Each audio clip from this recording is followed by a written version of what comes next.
নিরাপত্তা রক্ষাকারী বাহিনীর সরাসরি গুলি ব্যবহার সহ বাংলাদেশের সাম্প্রতিক ঘটনায় গভীরভাবে উদ্বিগ্ন প্রকাশ করেছে জাতিসংঘ। এই উদ্যোগের কথা প্রকাশ্য বিবৃতির মাধ্যমে জানানো হয়েছে। একইভাবে ঢাকায় ও নিউ ইয়র্কে বাংলাদেশ কর্তৃপক্ষকে সরাসরি জানিয়ে দেওয়া হয়েছে। গতকাল নিউ ইয়র্কে নিয়মিত প্রেস ব্রিফিংয়ে এক প্রশ্নের উত্তরে জাতিসংঘ মহাসচিবের মুখপাত্র স্টিফেন ডুজারেক এসব কথা বলেন। তাকে প্রশ্ন করা হয়েছিল, একটি বিশেষ বাহিনী সহ নিরাপত্তা রক্ষাকারীদের দেখা মাত্র গুলি করার নির্দেশ দিয়েছেন বাংলাদেশের প্রধানমন্ত্রী। এর ফলে শিক্ষার্থীরা নিহত হয়েছেন। জাতিসংঘ শান্তিরক্ষা বাহিনীতে বাংলাদেশের অবস্থান দ্বিতীয়। নিরাপত্তা রক্ষাকারীদের দেখামাত্র গুলি করার নির্দেশ কি শান্তিরক্ষা বাহিনীতে বাংলাদেশের ভূমিকার উপর কোনো প্রভাব পড়বে? উত্তরে ডুজারিক বলেন, শান্তিরক্ষা মিশনে বাংলাদেশের ভূমিকাকে আমরা সম্মান করি। মিশনে যেসব সদস্যকে পাঠানো হয় তাদের বিষয়ে মানবাধিকারের রেকর্ড যাচাইয়ের ক্ষেত্রে প্রথমত সদস্য দেশগুলো দায়ী। তাদেরকে নিশ্চিত করতে হয় যে যেসব সদস্যকে শান্তিরক্ষা মিশনে মোতায়েনের জন্য মনোনীত করা হয়েছে তারা আন্তর্জাতিক মানবাধিকার বা মানবাধিকার বিষয়ক আইন লঙ্ঘন করেননি, অথবা জাতিসংঘ থেকে তাদের কখনো ফেরত পাঠানো হয়নি।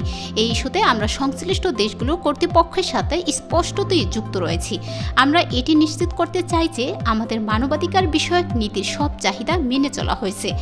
মুখপাত্রকে আবারও প্রশ্ন করা হয়, বাংলাদেশের প্রধানমন্ত্রী শেখ হাসিনাকে ব্যবসায়ী নেতারা অবহিত করেছেন যে ছাত্র আন্দোলনকে পুঁজি করে পরিত্যক্ত একটি রাজনৈতিক দল বাংলাদেশের গণতান্ত্রিক সরকারকে উৎখাতের চেষ্টা করছে।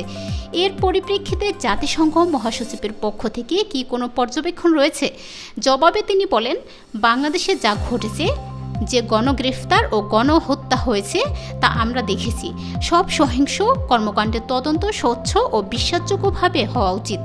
এমন একটি পরিবেশের সৃষ্টি করা উচিত যা হবে সংলাপের উপযোগী।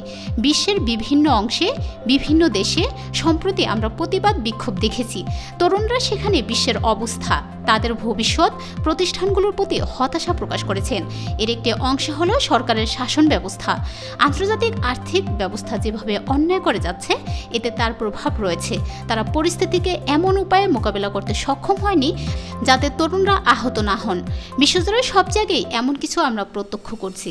কিন্তু অত্যন্ত গুরুত্বপূর্ণ বিষয় হলো, যেখানেই প্রতিবাদ বিক্ষোভ হোক, জনগণকে গণগ্রেফতারের আতঙ্ক, আহত হওয়ার আতঙ্ক অথবা তার চেয়েও খারাপ কোনো অবস্থার আতঙ্ক ছাড়াই শান্তিপূর্ণ প্রতিবাদ বিক্ষোভ করতে দেওয়া উচিত। ক্র্যাকডাউনের বিস্তারিত তথ্য জরুরিভাবে প্রকাশের আহ্বান। বিক্ষোভকারীদের উপর ক্র্যাকডাউনের বিস্তারিত তথ্য জরুরি ভিত্তিতে প্রকাশ করার জন্য বাংলাদেশ সরকারের প্রতি আহ্বান জানিয়েছেন জাতিসংঘের মানবাধিকার বিষয়ক প্রধান ভলকার তুর্ক। গতকাল জেনেভা থেকে দ্বিতীয় বিবৃতিতে তিনি বলেছেন, সহিংসতার ভয়াবহতা নিয়ে ক্রমবর্ধমান উদ্যোগের কারণে গত সপ্তাহে বাংলাদেশে বিক্ষোভকারীদের উপর ক্র্যাকডাউনের বিস্তারিত তথ্য জরুরি ভিত্তিতে প্রকাশ করার জন্য আমি বাংলাদেশ সরকারকে আহ্বান জানাচ্ছি।